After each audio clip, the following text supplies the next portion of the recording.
Good morning class. Shri Deepchand Chaudhary Mahavidyalaya से आज BA final में जो साइकोलॉजी का टॉपिक है अपना वो है सैम्पलिंग। ठीक है, तो सैम्पलिंग आज हम देखेंगे।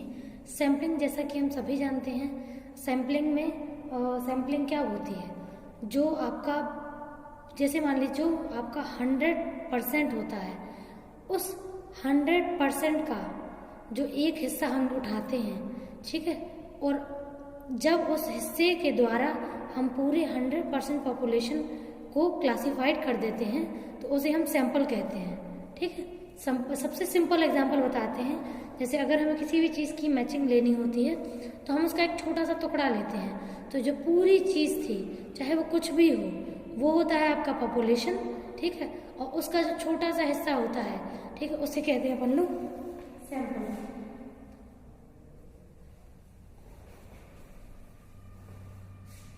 ठीक है, तो उसे सैंपल बोलते हैं।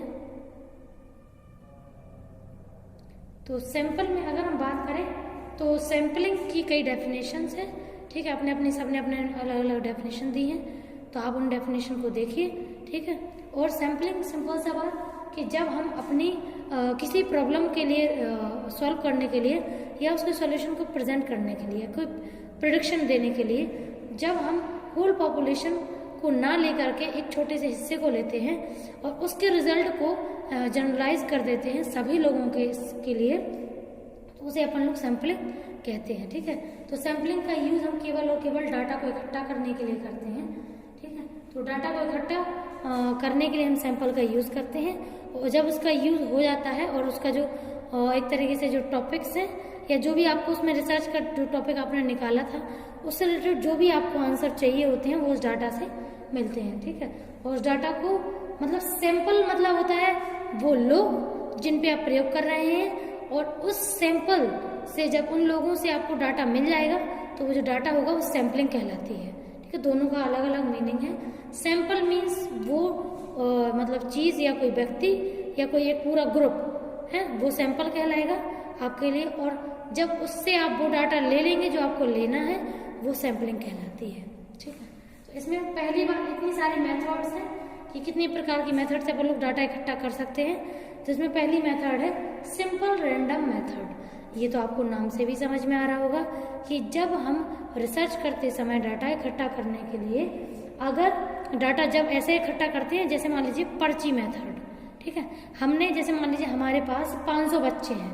ठीक है, अब 500 में से हमें केवल 200 बच्चे लेने हैं। अब हम ये मतलब हम समझ नहीं पा रहे हैं कि हम इतने मतलब हमें जल्दी डाटा लेना है और हमें मतलब चाहिए सभी में से है। ठीक है, रैंडमली। ठीक है, तो सिंपल सबसे सरल मेथड यही है कि सभी लोगों के नाम की जो पर्चियां हैं वो बनवाओ। ठीक है, और पर्चियां बनवा के अपन लोग एक जगह पे इकट्ठा करिए। ठीक है, और सबको मिक्स करिए, उनमें से स्टार्टिंग से 200 पर्चियां आप निकाल लीजिए। ठीक है, तो जो 200 पर्चियों पे जिन बच्चों के नाम होंगे वो आपका सैंपल हो जाएगा। ठीक है, अब जो 300 पर्चियां होंगी उनको आप हटा देंगे। ठीक है, तो ये होता है, ये सबसे सरल विधि है और इसको करने में ज़्यादा समय भी नहीं लगेगा, तो इसीलिए सिंपल मेथड इसे बोलते हैं। कुछ नहीं है, जैसे 500 बच्चे हैं, एक अनाउंसमेंट कीजिए कि सभी लोग अपने अपने नाम लिखिए, अपनी क्लास लिखिए और अपनी उम्र लिखिए। ठीक है, उस पर्ची पे। ठीक है, और जो भी उसमें डेटा जो अपन को चाहिए वो, ठीक है, वो लिखिए, और बस एक मिनट में पूरा ये लिखा जाएगा, 1 सेकंड में, और एक जगह डलवा लीजिए। ठीक है, तो वैसे डलने के बाद में इसमें सिलेक्ट करने में 1 घंटे से ज़्यादा समय नहीं लगता है। ठीक है, ये इसीलिए सिंपल रैंडम सैम्पलिंग बोलते हैं। दूसरा है सिस्टमैटिक रैंडम। तो सिस्टमैटिक रैंडम मतलब ऐसे, जैसे मान लीजिए अपन ने 500 बच्चे हैं। ठीक है, और अपन ने क्या किया कि 100 बच्चों की 5 लाइनें बना ली। ठीक है, तो ये अपन का सबसे अच्छा तरीका है। अब अपन को क्या करना है, अपन ने पहला बच्चा उठाया, फिर दूसरा छोड़ के तीसरा उठाया, तीसरा चौथा छोड़ के 5वां उठाया, 6वां छोड़ के 7वां उठाया। तो अपन लोग ऐसे ऐसे उठाएंगे। ठीक है, तो अपन के हर एक रो में से 100 में से आपके आधे बच्चे निकल आएंगे। ठीक है, या फिर अपन 2-2, 3-3 का गैप रख के एक बच्चा निकालिए। ठीक है, अगर अपन को 200 बच्चे चाहिए हैं 500 में से, तो अपन को 5-5 बच्चे का गैप रख के एक बच्चा निकालना पड़ेगा। ठीक है, तो ऐसे बच्चे निकालिए। ठीक है, तो ये सबसे बढ़िया तरीका है। अपन लोग ऐसे भी इसमें एक सिस्टमैटिक हो जाता है, सिस्टम तो चल ही रहा है। ठीक है, उससे अपन लोग सैंपलिंग कर लेते हैं। ठीक है, और अगला है आपका क्या बोलते हैं स्ट्रेटिफाइड सैम्पलिंग। ठीक है, तो स्ट्रेटिफाइड सैम्पलिंग सिंपल से कोटा सैम्पलिंग का एक भाग होता है। ठीक है, इसमें अपन लोग पहले से ही निश्चित कर लेते हैं कि अपन लोगों को कौन सा डेटा किसमें से चाहिए। ठीक है, तो ये अपन लोगों का पहले से ही अपन लोग डिसाइड इसमें कर लेते हैं। नेक्स्ट है प्रोबेबिलिटी सैम्पलिंग। ठीक है, तो प्रोबेबिलिटी में भी अपन लोग जैसे जो भी अपन लोग सैंपल लेते हैं तो उसमें फुल प्रोबेबिलिटी होती है कि कोई भी डेटा उसमें से निकल के आ सकता है। इसमें हमारा अपना कोई रोल प्ले नहीं होता है कि हमने डिसाइड किया होगा तभी वो निकलेगा। तो प्रोबेबिलिटी सैम्पलिंग दो प्रकार से होती है, एक में अपन लोग प्लानिंग करके निकालते हैं और एक में बिना प्लानिंग के। ठीक है, तो अपन लोग जैसे अपन ने स्टार्टिंग में सिंपल रैंडम सैम्पलिंग, तो एक वो, दूसरा सिस्टमैटिक सैम्पलिंग, ये दोनों ही प्रोबेबिलिटी सैम्पलिंग में आ जाती हैं। क्यों? क्योंकि इसमें सभी बच्चों को चांसेस मिलता है, सभी लोग भाग लेते हैं और उसमें से जिनकी पर्ची या फिर जिनका लाइन में से निकल आते हैं वो उनका अपना प्रोबेबिलिटी सैम्पलिंग में अपन लोग रखते हैं। ये दोनों ही सैम्पलिंग अपन के लिए बहुत ही ईजी है। ठीक है, और एक तरीके से इसमें सबसे अच्छी बात यह है कि इसमें मौका सभी को मिलता है भाग लेने का। ठीक है, अगला है क्लस्टर सैम्पलिंग। तो क्लस्टर सिंपल सा है। क्लस्टर का मतलब हो गया, जैसे मान लीजिए अगर अपन ने रैंडमली 500 बच्चे इकट्ठे किए। ठीक है, अब उनसे कहा कि 500 में से आप लोग मतलब जहाँ जो खड़ा है वहीं आप लोग 10 के ग्रुप में बट जाओ। ठीक है, तो या 20-20 के ग्रुप में, तो अब अपन लोग उसमें से ग्रुप बाय ग्रुप भी निकाल सकते हैं। ठीक है, कि अपन ने 10 या 20 ग्रुप का एक पर्सन ग्रुप निकाल लिया, फिर एक लाइन 2 लाइन छोड़ के फिर अपन ने निकाल लिया। तो ऐसे भी अपन लोग क्लस्टर में भी गुच्छे के रूप में भी सैम्पलिंग कर सकते हैं। ठीक है, तो ऐसे अपन का मिक्स निकल आता है। तो जरूरी नहीं होता कि सभी एक ही जगह के होंगे, एक ही क्लास के होंगे।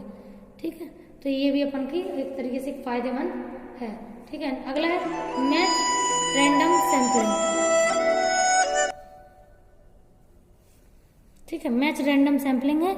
तो मैच रैंडम सैम्पलिंग में अपन का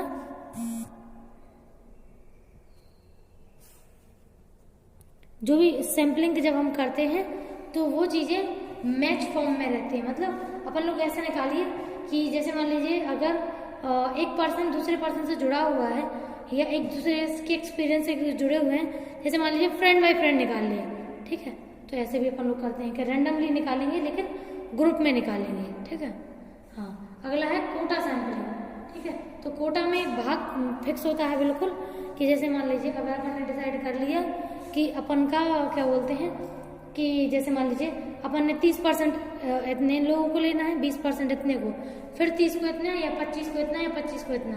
ठीक है, ऐसे ही 100% सैम्पलिंग अपन उसमें रखते हैं। ठीक है, फिर लाइन इंटरप्रेटेड सैम्पलिंग, तो जो अपन लोगों ने सेकंड नंबर बताया सिस्टमैटिक फॉर्म में, जब अपन लोग लाइन के फॉर्म में सैम्पलिंग लेते हैं, जैसे मान लीजिए अपन लोगों ने सभी पर्सन्स को एक लाइन में रखा।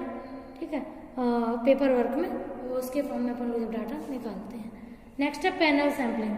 तो पैनल में कुछ लोग इकट्ठे होते हैं और वो ये डिसाइड करते हैं कि अपन लोगों को इतना इतना सैंपल यहाँ से लेना है। ठीक है, तो पैनल के जो लोग हैं क्योंकि वो एक्सपीरियंस होल्डर होते हैं, उनके पास पास्ट एक्सपीरियंसेस होते हैं रिसर्च करने के, तो उनको पता होता है कि अगर अपन लोग यहाँ से इतना डेटा लेंगे तो अपन इसको यहाँ से रिजल्ट क्या निकल के आएगा। ठीक है, तो ये फायदेमंद वाली बात है कि जब एक्सपीरियंस होल्डर पर्सन या पैनल में बैठे लोग हमें ये एडवाइस देते हैं कि अपन को ये ऐसे ऐसे डाटा निकालना चाहिए, तो ये अच्छी बात है कि हम लोग डाटा वहाँ से निकाल सकते हैं। लास्ट है आपका इवेंट सैम्पलिंग। ठीक है, तो इवेंट सैम्पलिंग मतलब अपन लोग किसी एक इवेंट में जाएं और वहाँ से अपन लोग सैंपल को उठा लें। तो ये सैम्पलिंग में भी अपन को पता नहीं होता कि अपन लोगों ने जो लोग लिए हैं वो कहाँ से हैं, मतलब उनका बैकग्राउंड क्या है। तो अपन लोगों को अगर अपना पूरा थिंकिंग का लेवल ओपन माइंडेड रखना है तो अपन लोग डाटा को भी ऐसे ले सकते हैं। ठीक है, तो जरूरी नहीं है कि अपन लोग वैसे डाटा लें। ठीक है, तो ये बहुत अच्छा तरीका है डाटा लेने का। तो इतने टाइप से डाटा ले सकते हैं। इसमें कुछ प्रोबेबिलिटी भी है, कुछ नॉन प्रोबेबिलिटी है, जैसे कि क्लस्टर हो गया, कोटा हो गया, ठीक है, स्ट्रेटिफाइड सैम्पलिंग हो गया, है ना। तो ये सारे क्या है, ये नॉन प्रोबेबिलिटी सैम्पलिंग में आती है। ये रैंडम सैम्पलिंग या प्रोबेबिलिटी सैम्पलिंग का पार्ट नहीं है। ठीक है, तो ये अच्छा है। बाकी जितने भी हैं वो सब रैंडम सैम्पलिंग या फिर अपन मान सकते हैं प्रोबेबिलिटी, प्रोबेबिलिटी संभावना वाले के अंदर आते हैं और बाकी जो है इससे अलग है। ठीक है, इसमें कोई अगर डाउट हो तो आप पूछ सकते हैं, और इससे रिलेटेड आप गूगल पे भी एग्जाम्पल सर्च करिए। ठीक है, और अपनी बुक में नोट्स में लिखिए, और इसके अलावा अगर कोई भी डाउट होता है तो आप बता सकते हैं। अब आज हमने मेथड देखी है, अगली जो सैम्पलिंग का अगला भाग है, जैसे प्रॉब्लम हो गई या फिर जो कुछ भी है, वो अपन लोग नेक्स्ट क्लास में देखेंगे। Thank you.